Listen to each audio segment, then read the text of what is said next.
High hello everyone, welcome back to our YouTube channel that is all in one corner. तर आज आहे 31 जुलै 2024 आणि आज आहे पप्पांचा रिटायरमेंट डे.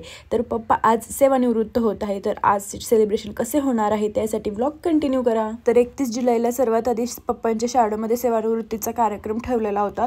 तर आम्ही सकाळी छानपैकी 9-9:30 पर्यंत तयारी वगैरे करून त्यांच्या शाळेत पोहोचलो. पप्पा तडवेल येथील शाळेत शिक्षक सेवा जी होती ती त्यांनी पूर्ण केली होती. तुम्ही बघू शकता किती छान पद्धतीने त्यांचे वेलकम झाले. मस्त ब्लॅकबोर्डवर त्यांच्यासाठी छान छान असे कोट्स लिहिलेले होते. त्यानंतर त्यांच्या शाळेमध्ये त्यांचे खूप असे छान वेलकम झाले आणि असे बॅनर्स वगैरे लावलेले होते. त्यांचे सर्वात प्रथम त्यांचे पूजन करण्यात आले आणि त्यानंतर कार्यक्रमाला सुरुवात झाली.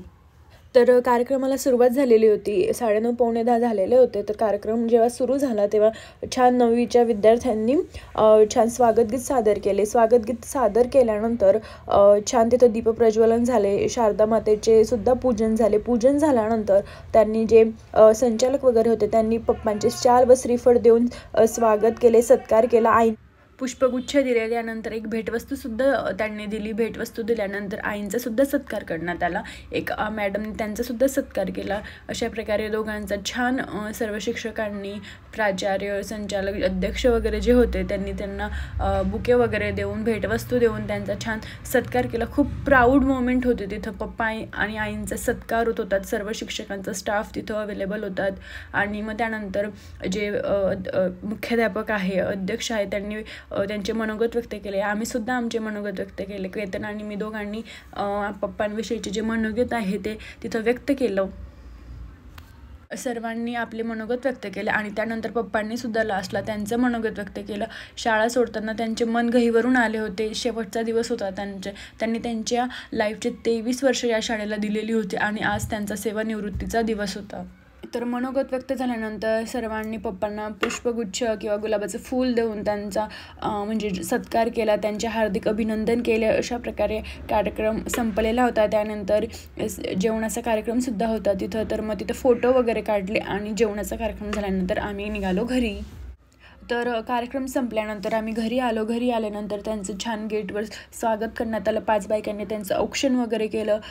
त्यांना पुढील आयुष्यासाठी हार्दिक शुभेच्छा दिल्या आणि औक्षण केल्यानंतर त्यांची एंट्री झाली. मग औक्षण केल्यानंतर ते घरात येत होते. घरात येताना आईंनासुद्धा दरवाजात एक मस्त स्वागत केलं. हार वगैरे घालण्यात आला. हार वगैरे घालण्यात आल्यानंतर ते आमचे जे मंदिर आहे मंदिराजवळ गेले. मंदिराजवळ गेल्यानंतर छान पूजा वगैरे केली, आराधना केली. त्यानंतर नमस्कार वगैरे केल्यानंतर आमचे आजोबा होते. आजोबांनासुद्धा त्यांनी नमस्कार केला. असे एकेकांचा त्यांनी नमस्कार केला आणि नंतर मग तर सर्व मोठ्या व्यक्तींचा नमस्कार वगैरे केल्यानंतर त्यांना जे घरात आलेले होते, आई, मोठे पप्पा वगैरे आले होते, मावशी, मामा सर्व होते. तर त्यांनी एकेकांनी त्यांना पुष्पगुच्छ वगैरे देऊन भेटवस्तू दिले आणि त्यांना निरोगी येणारे आयुष्य निरोगी व्हावे, स्वस्थ राहावे अशा सदिच्छा दिल्या. त्यांच्या ज्या सर्व इच्छा आकांक्षा आहे त्या पूर्ण व्हाव्या अशा ईश्वरचरणी प्रार्थना केल्या आणि एकेकाने त्यांचा सत्कार वगैरे केला. तर खूप प्राऊड मोमेंट होती तिथं. खूप भारी वाटत होतं त्यांना की त्यांची वयाची जी गोडदौड होती ती पूर्ण झालेली होती आणि त्यांचे जे येणारे आयुष्य होते ते त्यांना सुखी व समाधानाचे व्हावे अशीच सर्व लोक प्रार्थना करत होते.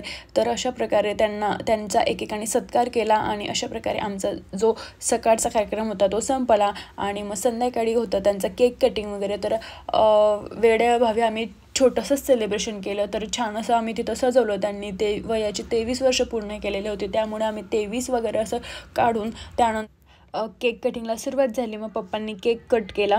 तर केक कट केल्यानंतर घरी सर्व जे पाहुणे होते ते गेलेले होते. तर घरी फक्त आई आणि मोठे पप्पा आणि आम्हीच होते.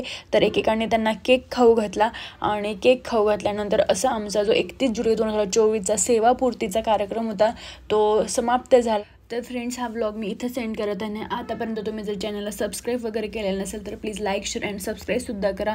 तर भेटूया मग नेक्स्ट व्लॉगमध्ये. तिथपर्यंत बाय, टूडल्स.